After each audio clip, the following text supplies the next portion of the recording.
C'est un état des lieux qui est extrêmement contrasté parce qu'à la fois il y a eu effectivement des progrès, mais en même temps des tout petits progrès, parce qu'on s'aperçoit que les maux des femmes sont particulièrement invisibilisés et qu'il y a encore énormément de discrimination par rapport aux femmes, avec des résistances, parce qu'on ne peut pas comprendre en fait où en est la santé des femmes si on ne prend pas en compte le fait qu'on est dans une société patriarcale où les femmes ont un rôle quelque part subalterne. Et à partir de là, on va prendre au niveau de la santé en considération plutôt l'homme moyen, et au niveau du travail, c'est cet homme moyen qui va être en quelque sorte l'étalon. Et donc ça va induire des conditions de travail, des postes de travail et des équipements qui vont être adaptés à l'homme, mais pas à la femme. Donc je pense que c'est extrêmement important de pouvoir faire des rapports parlementaires notamment, ou des rapports comme au niveau du CESE, pour justement bien disséquer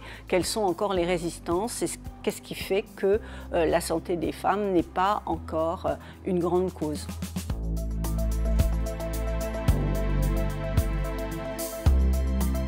Alors moi je pense qu'il y a eu des évolutions parce qu'il y a de plus en plus de femmes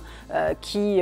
sont en emploi, mais en même temps je trouve que ces évolutions sont extrêmement faibles par rapport aux enjeux. C'est-à-dire que les femmes continuent à être discriminées, et quand on a fait la table ronde au niveau des représentants des syndicats et du patronat, hélas, eh bien, ce qui nous a été dit par les représentants du patronat, c'était que différencier, c'était discriminer. Or, notre rapport a montré que non, et qu'il fallait absolument chausser des lunettes de genre pour analyser toutes les conditions de travail des femmes. En fait, on voit que les femmes souffrent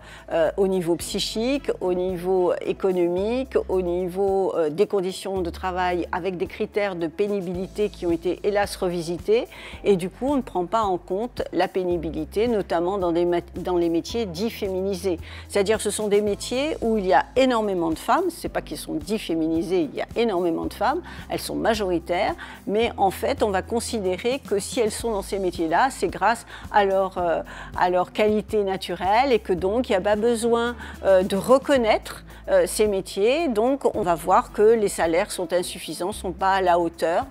On va voir également qu'on ne s'intéresse absolument pas à la pénibilité. Je pense aux métiers du soin, tous les métiers d'e-care, mais je pense aussi au niveau des grandes surfaces, les caissières, etc. Je pense aux métiers aussi mannequinat, qui offrent des conditions extrêmement difficiles. Donc ce sont des métiers qui sont soumis à beaucoup de stress et à des conditions de travail extrêmement pénibles. Je pense qu'aujourd'hui, il faut prendre la santé des femmes de manière absolument globale, et il faut qu'on revoie, on revisite les critères de pénibilité. Il faut qu'il y ait une formation poussée et adéquate pour les médecins, que ce soit au niveau des médecins de ville, mais aussi au niveau de la médecine du travail. Pareil au niveau des inspections, il faut redonner des moyens aux inspecteurs du travail et aux médecins du travail pour qu'ils puissent exercer leur profession. Et il faut surtout qu'il y ait une sensibilisation à l'égalité au niveau des conditions de travail. Et pour ça, il faut qu'il y ait aussi une éducation dès le plus jeune âge, pour qu'il n'y ait pas encore cette différence entre les filles et les garçons, et plus tard entre les femmes et les hommes. Je pense que ça c'est très très important. Et puis il faut prendre en compte les femmes dans tout leur état, c'est-à-dire à la fois quand elles sont à l'entreprise avec des conditions de travail spécifiques, mais aussi ne pas considérer que ce qui se passe à la maison c'est complètement étranger. Et donc je pense aussi qu'il faut avoir une politique volontariste pour lutter contre les violences, mais pas seulement les violences qui sont commises en entreprise, aussi les violences qui sont commises au niveau du foyer, pour faire en sorte que les femmes ne subissent pas ce stress, ne subissent pas ces violences qui vont faire qu'elles vont avoir des difficultés au niveau de leur emploi.